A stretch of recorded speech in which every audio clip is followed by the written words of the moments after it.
a favor da tua igreja, mas principalmente a favor dos teus planos que não podem ser frustrados. Nenhum deles podem ser frustrados. Que a tua igreja tenha conhecimento desses planos e possamos aguardar a conclusão deles com fé, esperança, alegria e firmados na tua palavra, Senhor. Nos ajude, Santo Deus, a sermos bons servos. Nos ajuda, Senhor Jesus, a sermos bons irmãos e que possamos juntos cooperar para que a tua igreja, Senhor Jesus, cresça a cada dia mais. Em nome do nosso Senhor e Salvador Jesus Cristo, que a tua bênção esteja sobre todas as casas, sobre todos os lares aqui representados e também nos lares daqueles que nós amamos, no nome de Jesus. Amém. Amém. Amém. Obrigado por estar aqui. Eu estou dividindo os slides, não sei se vocês estão vendo a tela já. Sim. Legal. Sim. Culto de casais, e aí a gente sempre usa essa palavra, que a paz de Cristo seja os juízes em seu coração, visto que vocês foram chamados para viver em paz como membros de um só corpo.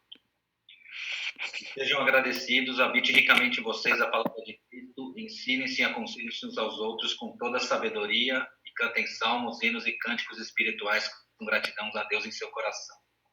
Tudo que fizerem, seja em palavra, seja em ação, façam em nome do Senhor Jesus, dando por meio dele graças a Deus Pai. Amém?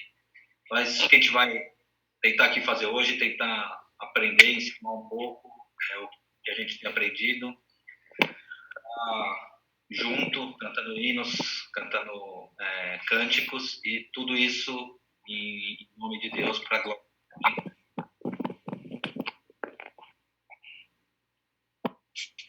Nós vamos começar com a abertura. Quem vai fazer a abertura é a Camila. Tá? Essa palavra está aí na tela, mas quem quiser acompanhar também na sua Bíblia, fiquem à vontade. Amém?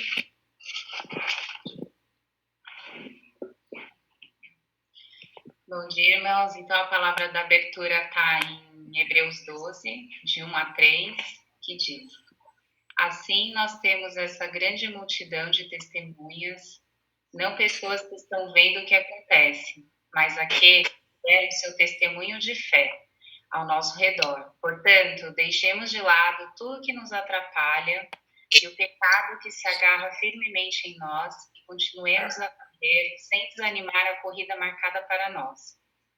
Conservemos os nossos olhos fixos em Jesus, pois é por meio dele que a nossa fé começa, e é ele quem a aperfeiçoa. Ele não deixou que a cruz fizesse com que ele desistisse. Pelo contrário, por causa da alegria que lhe foi prometida, ele não se importou com a humilhação de morrer na cruz e agora está sentado ao lado direito de Deus.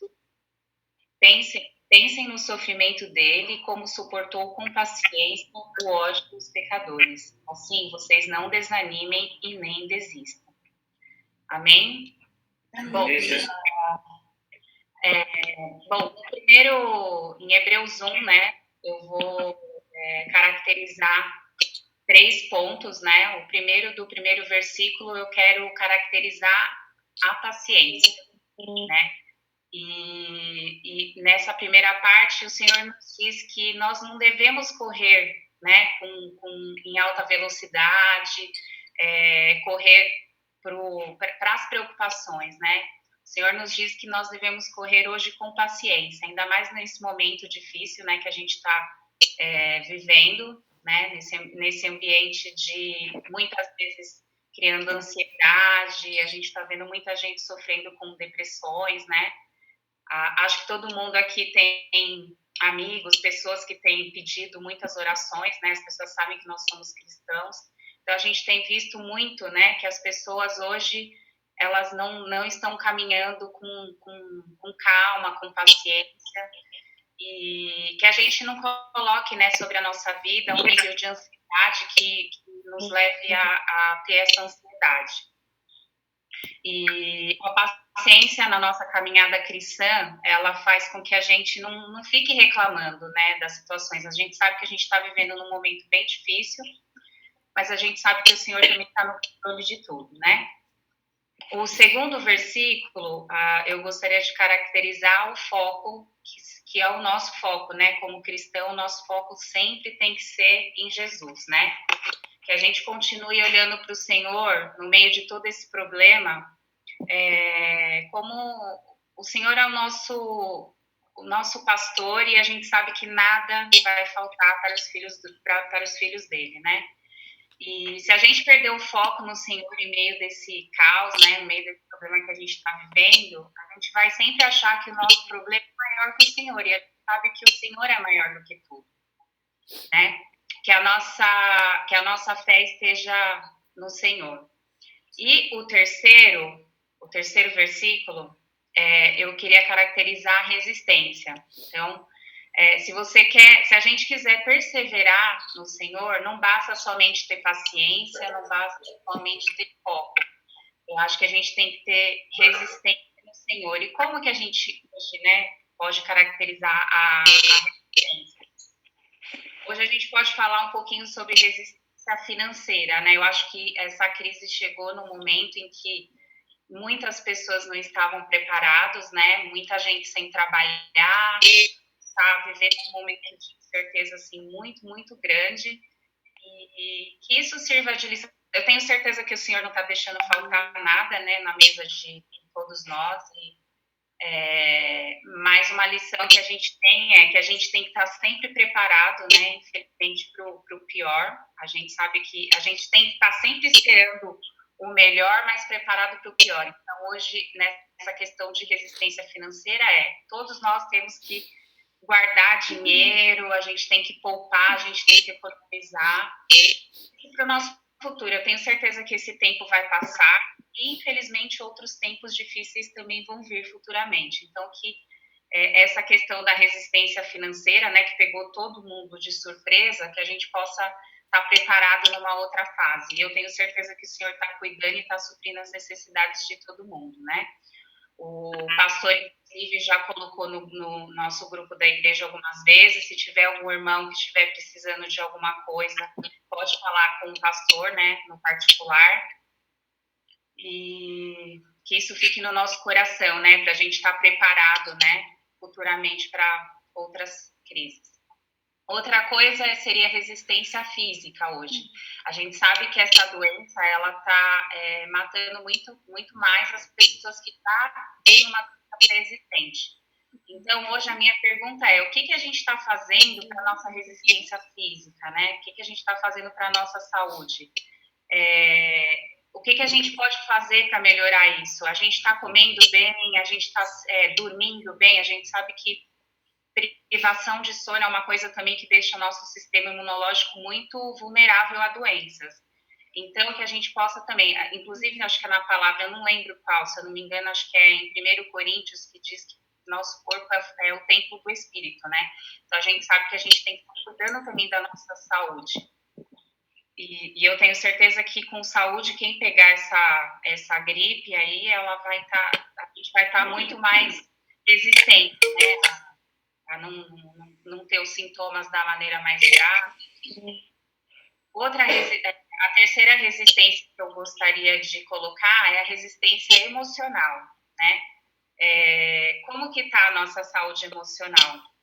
Como que a gente está lidando com esse bombardeio de notícias ruins, de mensagens ruins? A gente também vê no nosso meio pessoas muito negativas. Se a gente ligar a TV é o dia inteiro só falando disso. Então, assim, o que a gente está fazendo, né, para controlar, né, para não deixar cair nessa parte de notícias ruins?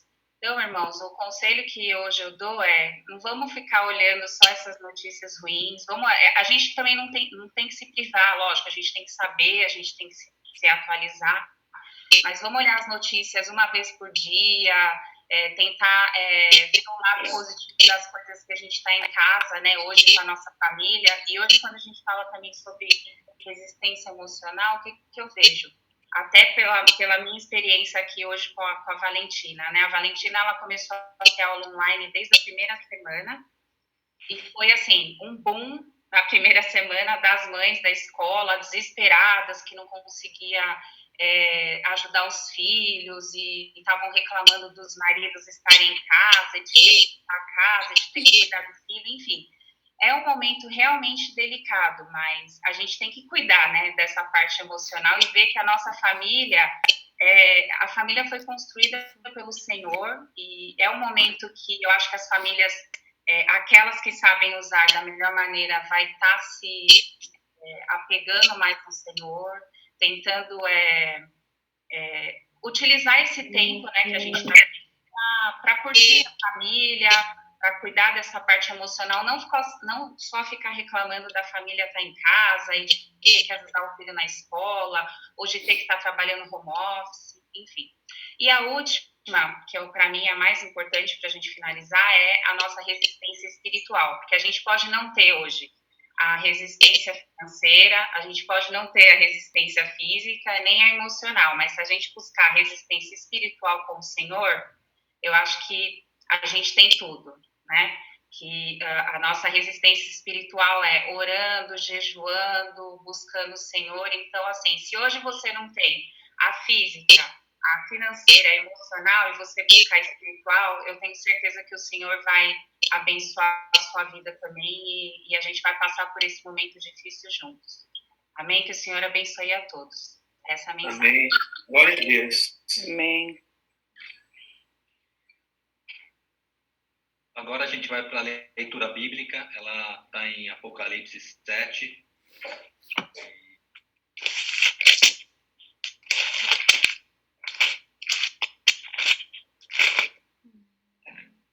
Depois disso, vi 4 anjos em pé nos 4 cantos da terra, retendo os 4 ventos, para impedir que qualquer vento soprasse na terra, no mar ou em qualquer árvore. Então eu vi outro anjo subindo do Oriente, tendo o selo do Deus vivo. Ele bradou em voz alta os 4 anjos a quem havia sido dado poder para danificar a terra e o mar. Não danifiquem nem a terra, nem o mar, nem as árvores, até que selemos as testas dos servos do nosso Deus. Então ouvi o número que foram selados, 144.000 de todas as tribos de Israel. Da tribo de Judá foram selados 12.000, da tribo de Ruben 12.000, da tribo de Gade 12.000, de Ásia 12.000, de Naphtali 12.000, Manassés 12.000, Simeão 12.000, Levi 12.000, Issacar 12.000, Zebulon, José e Benjamim 12.000. Depois disso, olhei diante de mim e estava uma grande multidão que ninguém podia contar, de todas as nações, tribos, povos e línguas, em pé diante do trono e do Cordeiro, com vestes brancas e segurando palmas, e clamavam em voz alta: a salvação pertence ao nosso Deus, que se assenta no trono, e ao Cordeiro.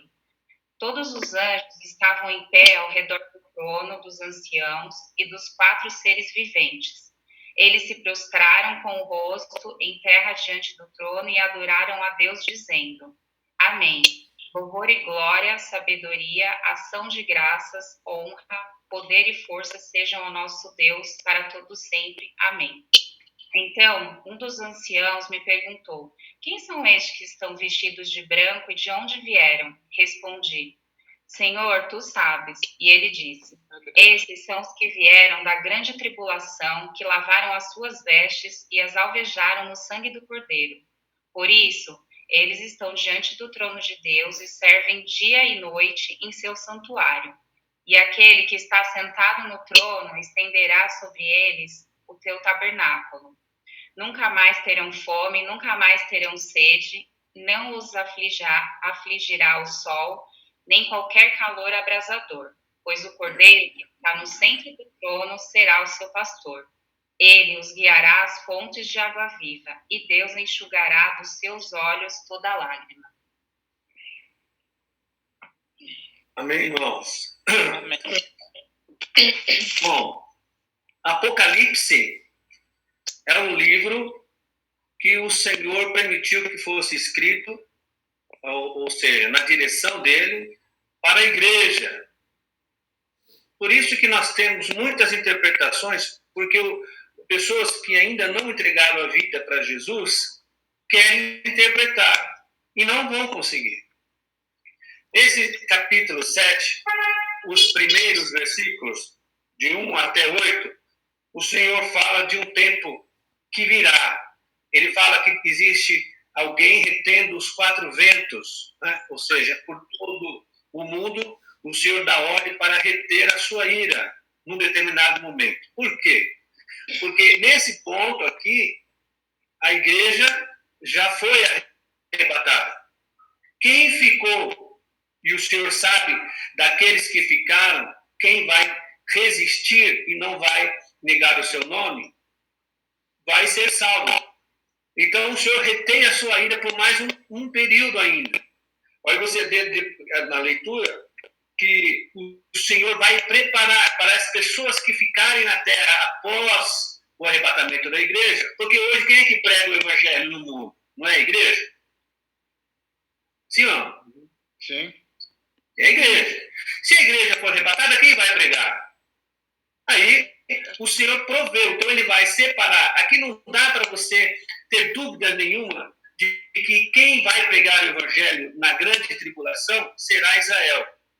12 mil de cada tribo, para formar os 144 mil. Aqui não tem como você errar, não tem como você interpretar diferente, embora algumas pessoas interpretam diferente, principalmente o testemunho de Jeová. Mas, bom. Depois, do versículo 9 até o 17, já é um tempo totalmente diferente. É um tempo onde o Senhor ele informa a João daqueles que foram salvos durante a grande tribulação. Então, aqui, nesse de 9 até 17, o Senhor não fala da igreja. A igreja está com o Senhor, reinando com o Senhor. E quem vier da grande tribulação será salvo, para servir o Senhor de uma outra forma. Não é? Então, é tremendo você ver ali no versículo 11, onde há um louvor, há uma adoração. Né? A Bíblia diz assim, desde os 10, eles clamam em grande voz, dizendo ao nosso Senhor, ao nosso Deus que se assenta no trono e ao Cordeiro pertence a salvação. Depois ele diz lá no versículo 12, amém, o louvor e a glória, e a sabedoria, e as nações, e as ações de graça, e a honra, e o poder, e a força, sejam ao nosso Deus pelos séculos dos séculos. Amém. Isso é adoração. Quem que adora o Senhor? Os salvos. Então o Senhor mostra aqui a recepção dos salvos lá com ele. E uma coisa interessante, ele revela aqui, que isso alguns irmãos, aliás, todos os irmãos da Igreja da Vida já ouviram isso. Ele diz assim no versículo 16. Vou ler aqui isso também. Razão porque se acha diante do trono de Deus um servo de dia e de noite no seu santuário. E aquele que se assenta no trono estenderá sobre eles o seu tabernáculo. Jamais terão fome. Por que jamais terão fome? A Bíblia revela que durante a grande tribulação haverá um período de fome como nunca ninguém viu. Muitos morrerão de fome. Para que as pessoas não morram de fome, elas terão que aceitar a marca da besta. Mas o Senhor está falando para aqueles que não aceitaram a marca da besta, não negaram a ele, estão lá com ele e diz, você nunca mais terá fome. O Senhor diz também ali, nunca mais terão sede. A água será um produto caríssimo durante a grande tribulação. Caríssimo. Quem deterá a água será o anticristo. Então, para que a pessoa que durante a grande tribulação não morra de sede, vai ter que negar Cristo. Então, o Senhor está falando para aqueles que não negaram ele por água, que diz, jamais você terá sede. O Senhor também diz assim, não cairá sobre eles o sol, nem a dor algum. Irmãos, para aqueles que não leram ainda, lá no Apocalipse diz que o sol vai aquecer 7 vezes mais. O povo que não aceitar a marca da besta e não negar a Cristo e estiver aqui na grande tribulação, vai ter que estar correndo, vai ter que estar fugindo, aqui no Brasil, no caso, para o mato, né? Então vai estar à mercê dessa temperatura elevadíssima e morrerão queimados. Para não morrer queimados, terão que buscar abrigo no anticristo. E aqueles que preferirem, ou seja, não negarem a Cristo e morrer pelo calor do sol, esse então será salvo. E o calor e o sol nunca mais vai feri-los. É isso que diz aqui Apocalipse 7. Você, quando lê Apocalipse, você vai perceber que não é uma leitura sequencial, né?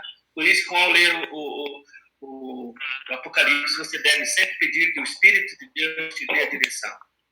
Eu deixo aqui à disposição, se os irmãos tiverem alguma dúvida sobre Apocalipse, você leu e ouviu alguma coisa e quiser tirar dúvida, a gente pode estar resolvendo isso juntos, tá bom? Ah, sim, tem um versículo que a Márcia está me apontando aqui, que diz assim: pois o cordeiro que se encontra no meio do trono os apacentará e os guiará para as fontes das águas da vida, e Deus lhes enxugará dos olhos toda lágrima.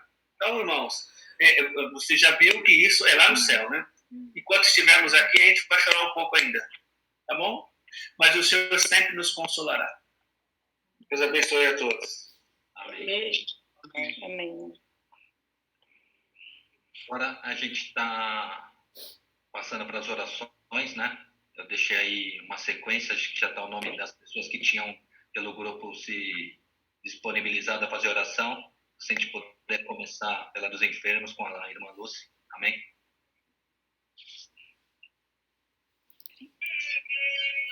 A paz a todos os irmãos. Paz. Então, vamos orar primeiro pelos enfermos. Se os irmãos tiver alguém que conhece, que está enfermo, e quiser representar também, o momento é agora. Então, vamos orar. Senhor, meu Deus e meu Pai, Senhor, eu te apresento, Senhor, todos os irmãos, Senhor, da Igreja da Vida, Senhor. Eu agradeço também por o Senhor ter nos protegido, Senhor, até nesse momento, Pai, dessa enfermidade, Pai. Eu agradeço também, Senhor, pelas pessoas que a gente conhece, Senhor, e que já foi liberta, Senhor, já estão nas suas casas livres, Senhor, dessa enfermidade, Pai. Eu peço também que o Senhor dê conforto às famílias, Senhor, que perderam entes queridos, Senhor, diante dessa situação. E peço também, Senhor, que o Senhor livre e liberte, Senhor, todas as pessoas que estão internadas, Senhor, que o Senhor venha entrar com providência, Pai. Eu creio que só o Senhor vai fazer um milagre, Senhor, na nossa nação, Pai. É isso que eu acredito, Senhor. Eu tenho fé, eu espero no Senhor. Que o Senhor continue nos abençoando, nos livrando de todo mal, Pai. E peço também que o Senhor entre com o Espírito, Senhor, com o amor, que o Senhor continue abençoando a nossa fé, que a gente continue te adorando, continue acreditando em Ti, Pai. Todos os momentos, Pai, que o Senhor seja dor física, seja doença espiritual, Pai, que o Senhor não permita que a gente venha se contaminar. Isso que eu te peço e agradeço em nome de Jesus. Amém. Amém. Vamos orar então agora pelo Brasil. Senhor, Pai, eu te coloco, Senhor, o nosso país nas tuas mãos, Pai, para que o Senhor venha dar luz, Pai, que o Senhor venha dar caminho, Senhor, que o Senhor venha dar sabedoria, Senhor, que o Senhor ajude as pessoas, Pai, que estão na frente, Senhor, desse problema, que o Senhor venha dar o caminho, que o Senhor venha dar as ideias, que o Senhor venha abrir mesmo a mente dessas pessoas para que eles venham tomar as decisões corretas, Pai. Que seja em todos os sentidos, Pai, da saúde, a situação financeira do nosso país, Pai, que o Senhor tenha clamor pela nossa nação, Pai. E que o Senhor dê mesmo um poder de cura, Senhor, de todos os livramentos das coisas ruins que estão por vir, Senhor. A gente já sabe que o Senhor já tinha avisado que essas coisas estavam por vir, Senhor, mas que a gente continue firme em Ti, Pai, e que o Senhor nos ajude cada vez mais e nos livre de todo mal. Em nome de Jesus, amém. Amém. Agora a gente tem aí na sequência a Igreja Perseguida e os Missionários, com a irmã Dalice.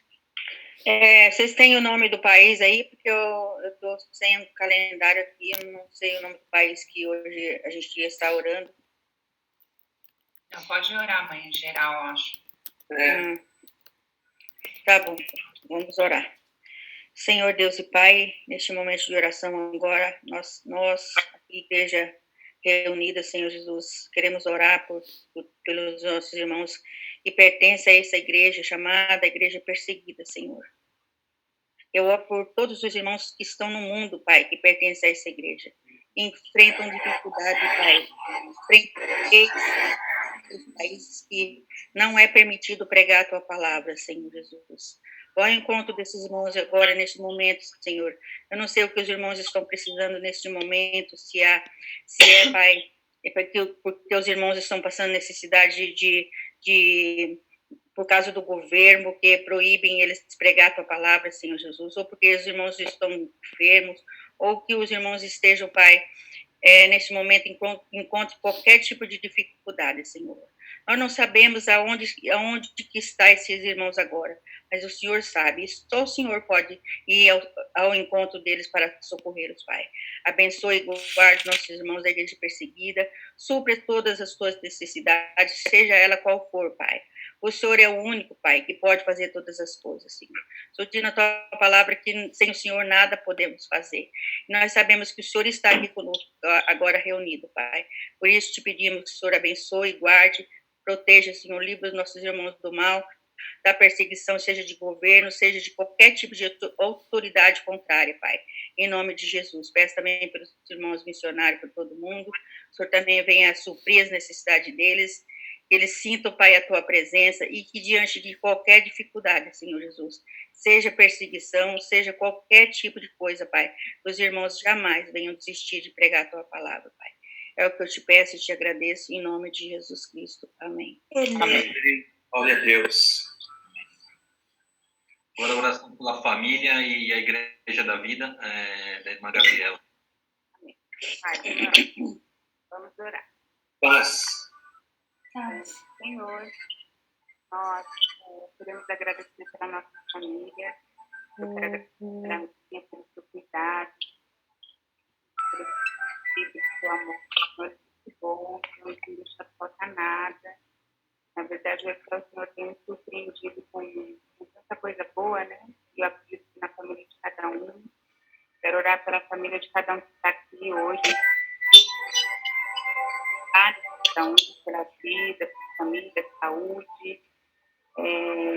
Agradeço, Senhor, pelo trabalho, pela gente, e principalmente que a gente fique firme, né? Enquanto a gente está passando por essa crise, né? A gente seja mais apegado ao Senhor, porque o Senhor é bom, né? O Senhor não nos deixa na mão, né? Então eu quero orar e interceder por cada família. Em nome de Jesus. Amém. Vamos orar pela Igreja da Vida. Senhor, também oramos pela Igreja da Vida, pelas finanças, pelos projetos, que ainda temos projetos, né? Só foram adiados um pouco, mas que em nome de Jesus que a gente consiga em breve estar presente, né? Juntos, retomando tudo que a gente já fazia, né? E que a gente fique firme, unidos, que o Senhor nos abençoe a Igreja da Vida, abençoe a pastora, a família dele, em nome de Jesus. Amém. Amém. E nós temos mais uma oração pelos presentes, que a gente não tinha nenhum nome. Queria saber se alguém quiser fazer essa oração, está ainda em aberto aí. Eu posso fazer, irmãos. Vamos orar, então. Meu Deus maravilhoso, quero nesse momento, Pai, mais uma vez estar orando pelos irmãos que estão presentes aqui, Senhor. Deus, que o Senhor visite cada coração, Senhor, cada organismo, Pai, leve da paz sua, Senhor, da cura, Senhor. Só o Senhor sabe, só o Senhor conhece, Senhor. Que o Senhor esteja conosco todo o tempo mesmo, Senhor, e que nós possamos nos aperceber disso, Senhor. Feita com providência, Pai, na nossa família, na família dos irmãos, Pai, levanta, Pai, aqueles que estão caídos, Pai, por Deus, nossos familiares também, Senhor, cada um dentro de casa, Senhor, que o Senhor leve, Pai, da sua paz, Pai, o seu refrigério para cada coração, que cada um possa se voltar mais a Ti, Senhor, estarmos mais em oração, como eu acredito também, em jejum, Pai, lendo sua palavra, Pai, estudando, Senhor, nos impulsione a isso, Senhor, nos ajuda, Senhor. e que nós possamos, então, estar sentindo o Senhor cada vez mais perto de nós, Pai, fazendo, então, aí tudo o que nós precisamos no nosso dia a dia. Obrigado, Senhor, por te conhecermos, Pai, e por o Senhor estar conosco, nos ajuda a pregar o seu Evangelho, Pai, a todo tempo, Senhor. Em nome de Jesus, amém. Amém. Amém. Amém. Agora, vamos para os louvores. Eu vou colocar em mudo aqui para não dar interferência no som. E aí eu vou colocar o louvor. A gente escolheu alguns aqui. Tá o vídeo junto. Vou estar tocando esses vídeos. E também depois a gente tem uma outra animação que a gente vai trazer sobre o dízimo. Amém? Amém.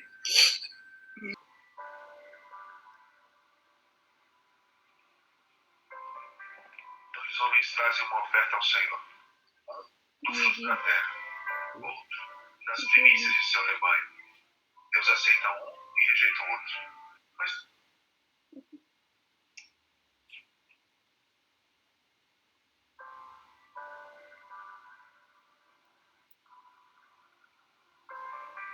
dois homens trazem uma oferta ao Senhor, do fruto da terra, outro das primícias de seu rebanho. Deus aceita um e rejeita o outro. Mas por quê? Abel tornou-se pastor de ovelhas e Caim agricultor. Passado algum tempo, Caim trouxe do fruto da terra uma oferta ao Senhor. Abel, por sua vez, trouxe as partes gordas das primeiras crias do seu rebanho. A palavra nos diz claramente que a oferta que Abel trouxe eram as primícias de seu rebanho. Mas não diz que Caim trouxe as primícias de sua colheita. Diz simplesmente, passado algum tempo, Caim trouxe do fruto da terra uma oferta ao Senhor. Caim cultivou a terra e com o tempo juntou o suficiente para trazer uma oferta. Era uma oferta nos termos de Caim. Deus aceitou a oferta de Abel porque foram as primeiras crias de seu rebanho. A oferta de Caim foi rejeitada porque não eram as primeiras colheitas. Dar a Deus as primícias requer fé. Quando nasce o primeiro cordeiro de um rebanho, não é possível saber quantos mais cordeiros aquele rebanho irá produzir. Mas Abel deu a primeira cria de seu rebanho por fé, enquanto Caim primeiro se certificou que teria o suficiente antes de ofertar a Deus.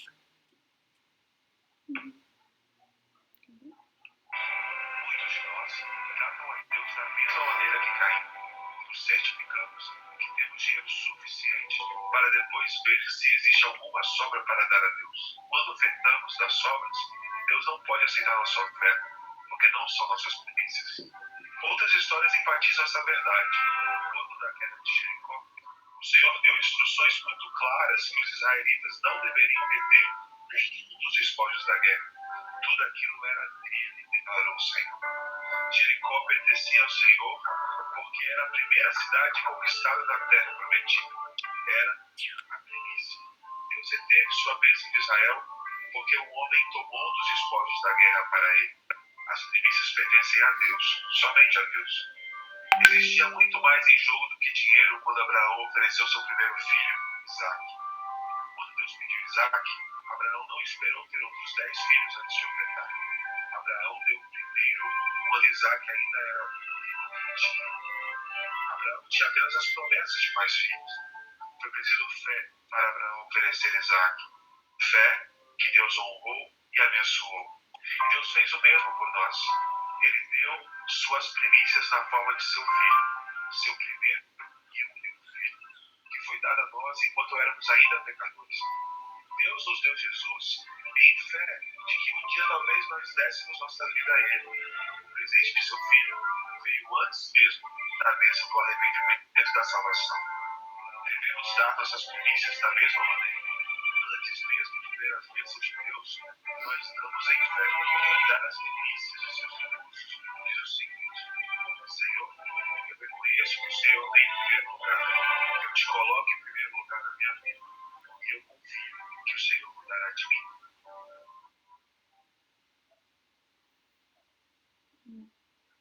Amém. Aqui o que a gente vê nessa palavra do dízimo, né, são as primícias, da gente colocar Deus à frente, né? É muito difícil, eu sei. Eu luto com isso até hoje. A gente, assim, várias vezes vai lembrar, já fez um monte de outras coisas e depois vai lembrar de fazer o dízimo. Mas, ainda mais nesse momento de dificuldade, todo mundo distante, a gente não tem a condição de dizimar presencialmente, mas, enfim, a palavra de Deus, ela fala sobre isso, vocês viram aí em diversos momentos, a gente possa, mesmo nessa situação, conseguir dizimar e ofertar para a casa do Senhor, amém? O que a gente tem feito aqui, Camila, é falar do pastor utilizar a conta da igreja, então, caso alguém aí não conheça isso ou tenha interesse, pode depois entrar em contato através do grupo com o pastor, amém? E aí eu queria entrar agora na palavra, a gente falar da palavra de Deus, e o tema que eu separei hoje, o nome eu chamei de Diálogos com Jesus, mas, na verdade, Jesus vai ao longo da Bíblia, diversas vezes ele está conversando com os discípulos ou com o povo, né? E ele mais pergunta do que... Não que não responde, mas ele responde muitas vezes através de perguntas ou parábolas que levam às perguntas. Então, a gente pensar. Então, aqui, essa palavra de hoje que eu queria utilizar são diversas perguntas que Jesus fez aí ao longo da Bíblia, né, que são relatadas pela Bíblia. E essas perguntas faz a gente pensar sobre os ensinamentos dele, e eu queria que a gente repassasse isso para a gente se perguntar para nós mesmos como nós responderemos essas perguntas, né? Que serão as respostas que a gente daria para Jesus se tivesse recebendo essas perguntas diretamente dele. Então, a primeira pergunta que eu coloquei aqui é essa: o que você busca? Em João 1, 35 a 39, está falando sobre isso. No dia seguinte, João estava outra vez ali com 2 dos seus discípulos. Só um segundo aqui, desculpa. Com 2 dos seus discípulos. Quando viu Jesus passar, disse: aí está o Cordeiro de Deus. Quando os 2 discípulos de João ouviram isso, saíram seguindo Jesus. Então, Jesus olhou para trás, viu que eles o seguiam e perguntou: o que é que vocês estão procurando? Eles perguntaram: Rabi, onde é que o Senhor mora? Venham ver, disse Jesus. Então eles foram, viram onde Jesus estava morando e ficaram com ele o resto daquele dia. Isso aconteceu mais ou menos às 4 horas da tarde. Então, na verdade, no lugar que eu estava pesquisando aí para esse estudo, né, eu vi que essa foi a primeira pergunta. Ali estava dizendo que essa foi a primeira pergunta que Jesus fez para os seus discípulos. De todos os diálogos dele na Bíblia, a primeira pergunta que ele faz é essa: o que vocês estão procurando? O que vocês estão buscando? Porque Jesus, ele, na verdade, é uma pergunta que mostra para a gente como era o coração de Jesus. É uma pergunta que leva também a gente a olhar o nosso próprio coração, porque o que afinal a gente está buscando, né? Ele queria ali, eu acho que a gente fizesse um exame do que realmente importa para nós como seguidores dele, né? Se formos realmente decidir segui-lo, por quê? O que a gente está buscando com isso? Porque a gente muitas vezes passa a vida inteira buscando a coisa errada, a gente passa buscando algo que a gente quer alcançar, seja, na verdade, riquezas, promoção no trabalho, status, um carro melhor, dinheiro, enfim, parece que está sempre buscando alguma coisa, mas vai atingindo isso e não preenche aquele vazio. Então a gente sente que essa busca nunca tem fim e acaba não respondendo essa pergunta de Jesus. Então, essas coisas que a gente está buscando de segurança, conquista, enfim, amizades, muita coisa aqui do mundo, vai nos guiando, vai nos tirando do que realmente importa, que é estar buscando a salvação. Então, aqui eu acho que a primeira pergunta dele, ele começa o diálogo, chama assim, com a humanidade, né, um diálogo direto, fazendo essa pergunta para a gente: o que nós estamos buscando? E aqui, se você prestar atenção no final do diálogo, ele está Eles perguntam onde que o Senhor mora e aí Jesus convida eles a vir ver. Então aqui já inicia o convite de Jesus para conhecer ele, conhecer a verdade dele, conhecer a morada dele, que seria junto ao Pai. Então, esse convite, uma vez que ele pergunta para a humanidade o que a gente está buscando, ele imediatamente já faz um convite para nos mostrar aonde que poderia ser a nossa morada, onde que, estando junto dele, a gente poderia estar. Então, aqui eu começo então a palavra para a gente se voltar e perguntar para nós mesmos o que afinal nós estamos buscando e nessa vida, e se a gente está disposto a ir conhecer a morada verdadeira de Jesus. Amém? Seguindo na palavra, tem uma outra pergunta que Jesus faz aí, mas em outro momento da Bíblia, que é o seguinte: em Mateus 12, 48 a 50, tem assim: Jesus perguntou, quem é minha mãe e quem são os meus irmãos? Então apontou para os seus discípulos e disse, vejam, aqui estão a minha mãe e meus irmãos, pois quem faz a vontade do meu Pai que está no céu é meu irmão, minha irmã e minha mãe. Então aqui nessa pergunta, o que Jesus está falando? Que ele está falando aí da igreja, na verdade, né? De que Deus ele nos criou para viver em comunidades, para ser um grupo, para estar unidos como irmãos. E aí, o que Jesus está falando aqui é isso, de que os irmãos dele são aqueles que fizeram a vontade do Pai que está no céu, ou seja, que aceitaram Jesus, que aceitaram a verdade do Pai no céu, e isso compõe a igreja. Então, a gente também devia se perguntar assim, quem é a minha comunidade? Quem são meus irmãos? Eu estou convivendo com eles realmente como irmãos? Nós estamos fazendo aquilo que foi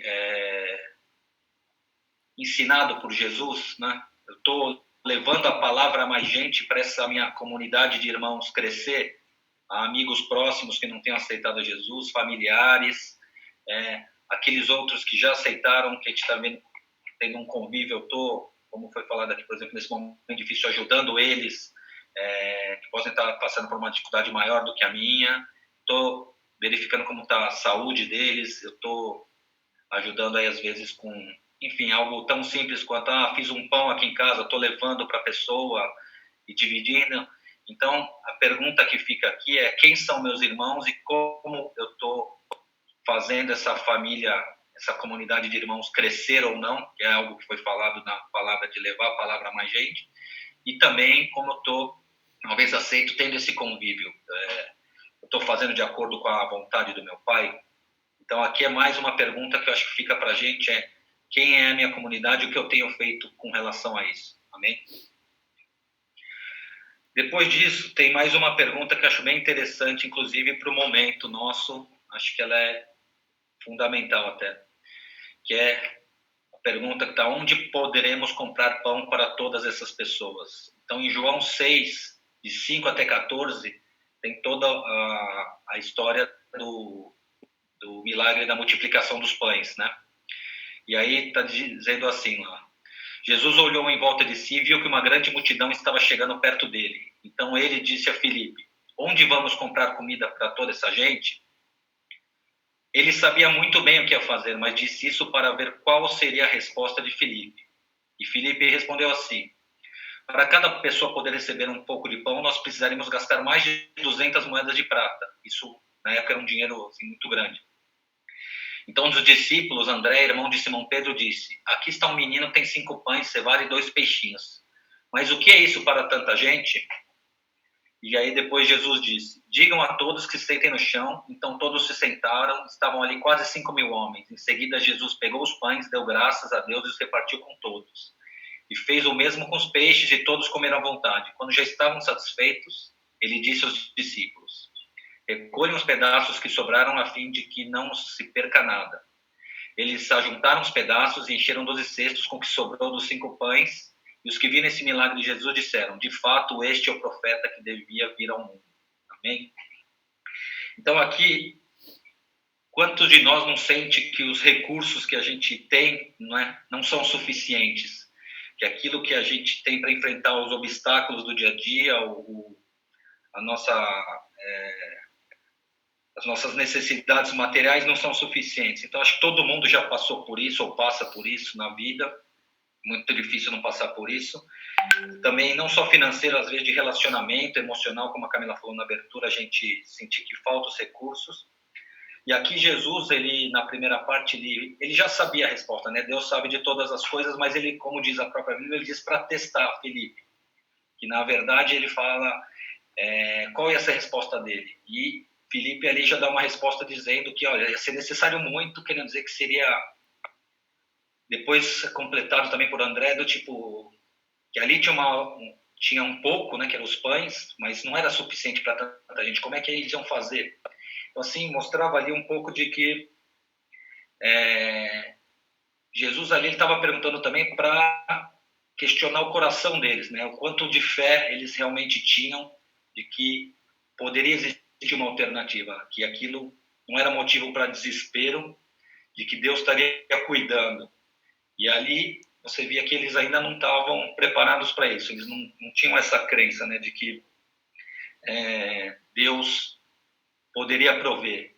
E acho que isso é válido nos dias de hoje, né? A gente olha aí e vê as notícias sobre economia, sobre tudo, e todo mundo diz que a falta do emprego, a economia parada, que vai morrer muito mais gente de fome do que da doença, enfim, um monte de discussões dizendo o que é pior, né? Se cuidar da doença ou cuidar da economia, quando na verdade, se a gente pensar que são dois itens igual era o pão e o peixe ali, Deus pode fornecer os dois na medida suficiente para a gente. Então, aqui dizia de 5.000 homens, hoje é muito mais pessoas que têm necessidades, mas se a gente acreditar verdadeiramente de que Jesus tem alternativa, eu acho que não vai faltar nenhum e nem outro, e sim ainda pode sobrar, desde que a gente também acredite disso, de que onde que a gente pode comprar pão para todas essas pessoas na verdade, acreditando que Deus pode fornecer aquilo que é necessário para a gente, que Ele não vai deixar faltar. Amém? Então, essa é mais uma pergunta que a gente devia colocar no nosso dia a dia, estamos acreditando que vai ter suficiente para todo mundo? E ter fé que sim. E aí, uma outra pergunta que existe dentro das perguntas que Jesus fez em João 6, 60, 64, está dizendo sobre isso, que muitas vezes o ensinamento que tem, eles às vezes pode até soar como ofensivo, a gente se sentir ofendido. Então, a gente tem que se perguntar, isso ofende a vocês? E aqui tem uma passagem que fala sobre isso. Muitos seguidores de Jesus ouviram isso e reclamaram. O que ele ensina é muito difícil. Quem pode aceitar esses ensinamentos? Não disseram nada de Jesus, mas ele sabia que eles estavam resmungando contra ele. Por isso perguntou, vocês querem me abandonar por causa disso? E o que aconteceria se vocês vissem o Filho do Homem subir para onde estava antes? O Espírito de Deus é quem dá a vida, mas o ser humano não pode fazer isso. As palavras que eu lhes disse são espírito e vida, mas mesmo assim algum de vocês não creem. Jesus disse isso porque já sabia desde o começo quem eram os que não iam crer nele e sabia também quem ia traí-lo. Então, essa aí é uma pergunta muito poderosa que Jesus faz, porque parte dos ensinamentos dele tira a gente da nossa zona de conforto. Na verdade, a gente quer acreditar em outra coisa e daquela época as pessoas já se ofendiam, né? Já achavam difícil. Como que alguém pode aceitar isso? Como alguém pode aceitar de que, não se preocupe que Jesus vai prover, não está vendo que a economia está assim? É fácil falar quando não é com você. Enfim, a gente ouve vários questionamentos sobre isso, mas a verdade é que com isso o que a gente está querendo é que Jesus seja um Jesus de acordo com as nossas necessidades, de acordo com a forma que a gente acredita, e não o contrário, não dizendo da gente se adaptar a ele. Então a gente acaba ofendido por estar sendo tirado da zona de conforto e questiona, na verdade, um pouco disso, de como é que a gente vai fazer para aceitar esses ensinamentos. E Jesus disse isso, de que, quer dizer, é mais fácil a gente virar as costas para ele abandonar só para seguir com as nossas crenças, ou, na verdade, a gente tem que entender que o Espírito de Deus é o que dá a vida eterna, que no fundo é o mais importante. Isso não pode vir do ser humano, não pode vir do mundo.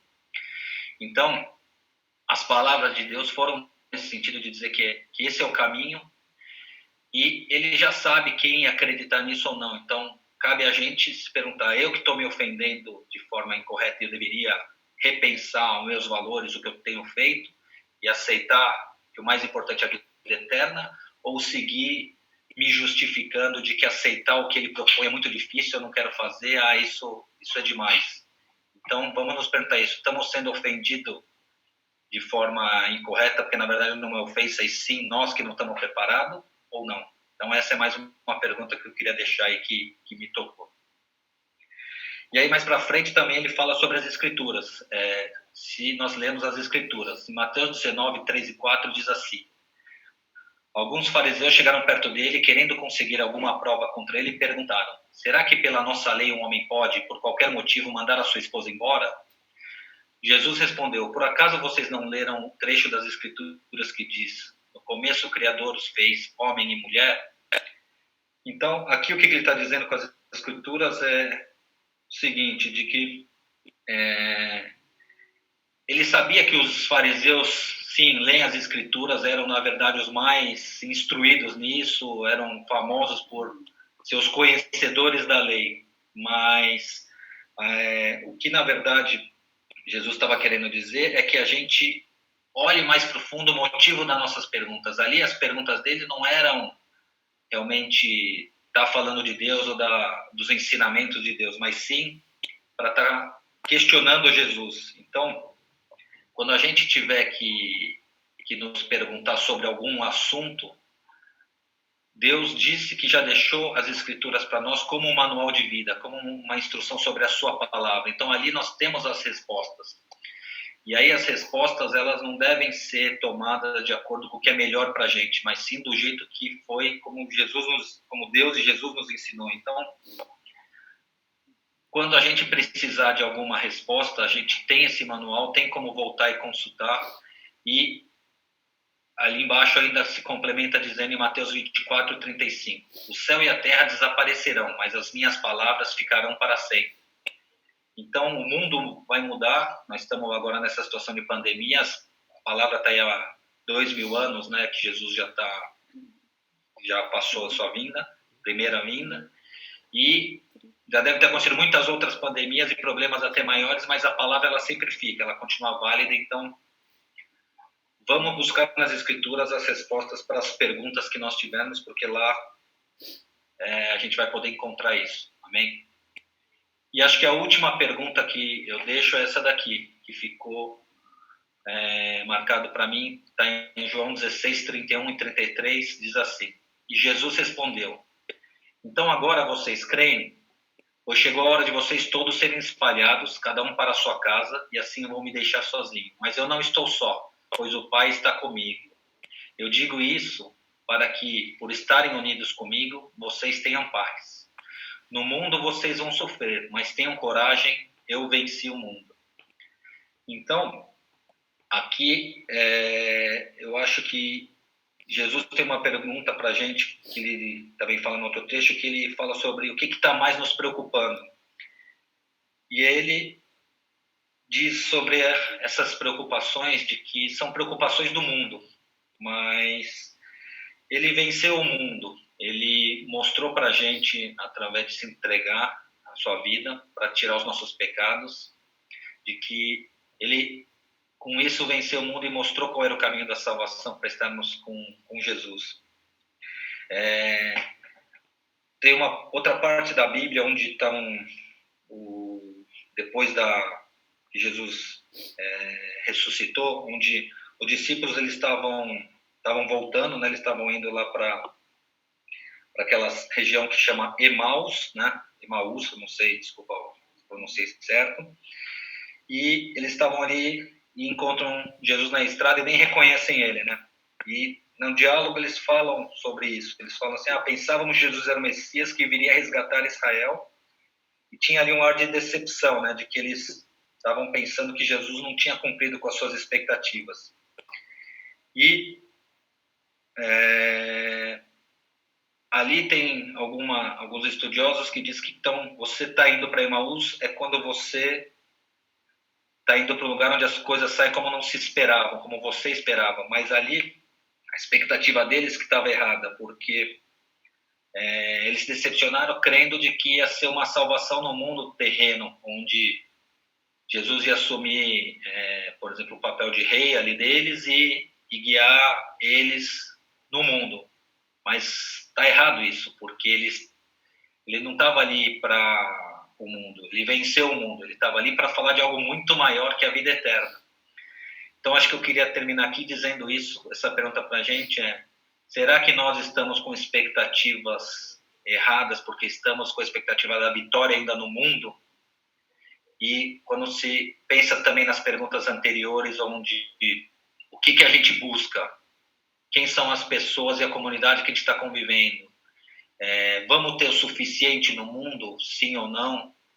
E tudo que foi perguntado antes se junta com essa última pergunta de que realmente a gente está crendo de que a resposta não é no mundo e sim a vida eterna. Então, eu queria terminar por aqui. Acho que a gente passou um pouco de tempo, eu peço desculpa, mas eu queria passar essas perguntas que para mim ficaram marcadas ao ler esse material antes. Eu queria dividir com os irmãos aqui no culto da família, desculpa, dos casais, né? E falar sobre essas perguntas. Vamos nos perguntar um pouco sobre isso para a nossa vida, colocar essas perguntas no nosso dia a dia e ver como que a gente está respondendo essas perguntas para Jesus. Amém? Então, eu vou tirar aqui do mudo todos e queria voltar a palavra para o pastor para fazer só uma oração de encerramento das palavras finais. Amém? O Senhor abençoe a semana de todos. Amém. Amém, irmãos. Vamos orar. Todos estão ouvindo que deu um problema no nosso computador aqui, acabou desligado? Está ouvindo? Está ouvindo? Sim. Legal. Vamos fazer essa oração, então. Como o irmão Renato disse, o Senhor é o supridor, né? O Senhor nos chamou, está nos capacitando a cada dia, e é Ele que nos supre. Ele é o Deus vivo, Deus onisciente, onipresente, onipotente. E ele deixou um versículo em João, diz que o amor dele, o amor de Deus, lança fora todo medo. Então, não tenhamos medo, sigamos em frente, vivamos a nossa vida normal de cristão. Coisa interessante que a Camila falou, nós não devemos encher as nossas mentes com essas notícias negativas, né? Devemos sim estar informados, mas não deixar a nossa mente cheia dessas coisas, porque isso acaba trazendo coisas ruins, até mesmo para o nosso físico, né?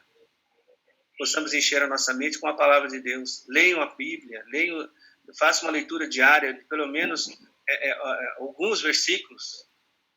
Pergunte ao Espírito Santo o que ele quis, o que ele quer falar com você. Tem uma leitura bíblica sequencial também. Isso é muito importante. Que Deus nos abençoe, que o Senhor Jesus Cristo nos alerte e nos deixe perceber que Ele é sempre a nossa melhor companhia todo o tempo. Que o Senhor não nos deixe esquecer que nós não estamos sós, que nós não fomos abandonados, que em breve, todos os sinais estão aí, né? Com exceção de um sinal, que Ele está prestes a nos arrebatar desta terra. O Senhor nos convença e nos ajude a ser pessoas melhores, e que esta semana que inicia hoje seja uma semana de grandes vitórias para a Igreja do Senhor e para a nossa nação chamada Brasil. Eterno Deus, muito obrigado. Obrigado pela oportunidade de nos reunirmos. Obrigado por compartilharmos da Tua palavra, dos louvores, por nos ensinar nesta manhã. O Senhor, mais uma vez, dizer que o Senhor nos ama e que está tomando conta da gente. Muito obrigado. Abençoe a todos. Também abençoe a todos que nós amamos, Senhor. Abençoe, Santo Deus, os nossos planos e que o Senhor, na Tua infinita misericórdia, faça com esse tempo de reclusão, passe muito rápido. Te agradeço, te louvo em nome de Jesus. amor de Deus, a paz e a graça do nosso Senhor e Salvador Jesus Cristo e a comunhão do Espírito Santo e todas as suas consolações estejam conosco, de agora e para sempre. Amém. Amém. Obrigado a todos, irmãos. E agora a foto, irmão, tira? Eu tiro. Tá bom. Tira. Só tem que parar de compartilhar a tela. Peraí. Vai ver se tá vendo. Aí, vamos lá então. 1, 2, 3. Peraí, de novo. Foi. Foi, né? Então tá bom. Amém. Uma boa semana para todos. A paz, amados. Excelente semana. Boa semana a todos. Tchau. Tchau.